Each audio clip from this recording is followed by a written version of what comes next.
Duncan, Thomas and Friends.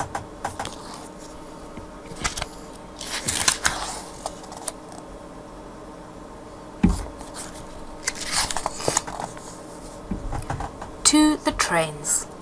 This is a story about Duncan, the narrow gauge engine. Duncan used to complain about his passengers, but this changed when Scar told a story about how Rheneas saved the railway.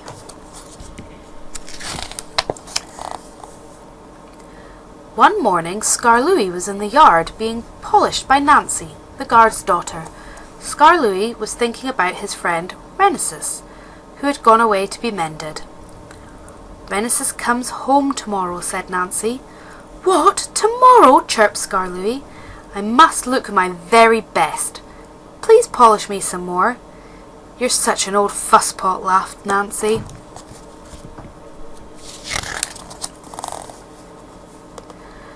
Duncan was jealous. Aren't you going to polish me too? He asked.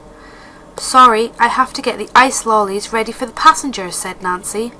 It's not fair, Duncan replied. Peter Sam gets a new funnel. Sir Handel gets special wheels. Passengers get ice lollies, but I'm not even polished. Duncan enjoyed complaining, and he soon began to sulk.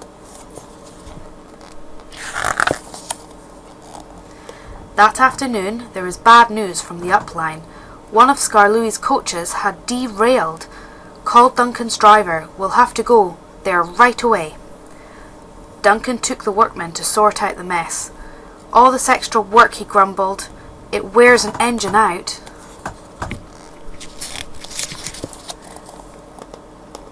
The derailed coach was in the middle of the train, so Scar had gone onto the top station with the front coaches.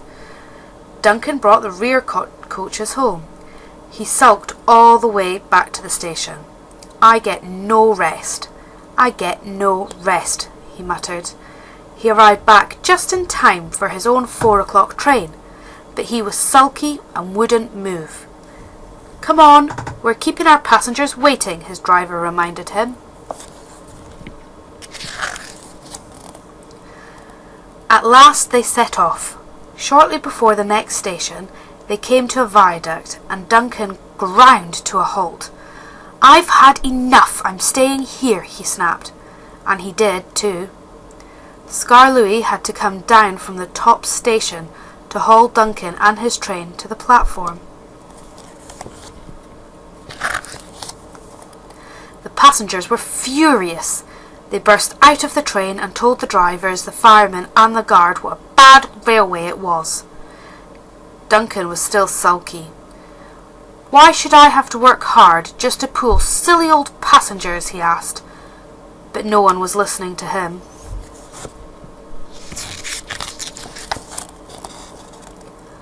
The thin controller was waiting for Duncan at the shed. If you won't carry passengers, you won't get polished, he said sternly. I'd rather not be polished if it meant I didn't have to carry passengers, Duncan muttered to himself. But he didn't dare say it loud enough for the thin controller to hear. I'm ashamed of you, Duncan, said Scar that night. You should think of your passengers, not yourself. Passengers are just a nuisance. They're always complaining, replied Duncan. That's no way to talk, said Scar We need passengers. No passengers means no trains. And no trains means no railway. I remember when Rheneas saved our railway because he cared about the passengers. Please tell us about it, said Peter Sam.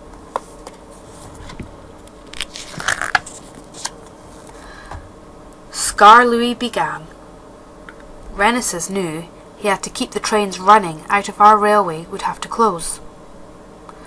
He was often short of steam, but he always struggled on to a station and then rested when he got there. I mustn't stop between stations, he'd say. The passengers wouldn't like it. Phew, huffed Duncan. He had stopped on a viaduct and hadn't cared at all. One wet and windy afternoon, Skarloey continued. When the rails were damp, Rheneas was travelling home with a full train. Ah, I've got cramp, he groaned suddenly, and he stopped on the loneliest part of the line. His driver examined him. Your valve gear has jammed. We need to reach the next station. Do you think you can get us there? He asked. I'll try, replied Rheneas bravely. So the thin controller sanded the rails, some passengers pushed from behind, and Rheneas jerked and began to move forward. I'll get there, or burst! I'll get there, or burst! Rheneas muttered to himself, and he moved slowly along the track until he finally reached the station. Thank you for getting us home, the passenger said. We'll tell all our friends that this is a really fine railway.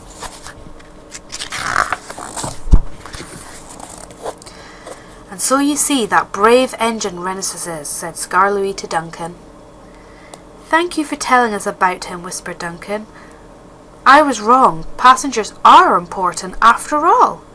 The next day, Rheneas came home. The engines greeted him with a chorus of whistles, but the loudest whistle came from Duncan, who decided he would always put passengers first from then on.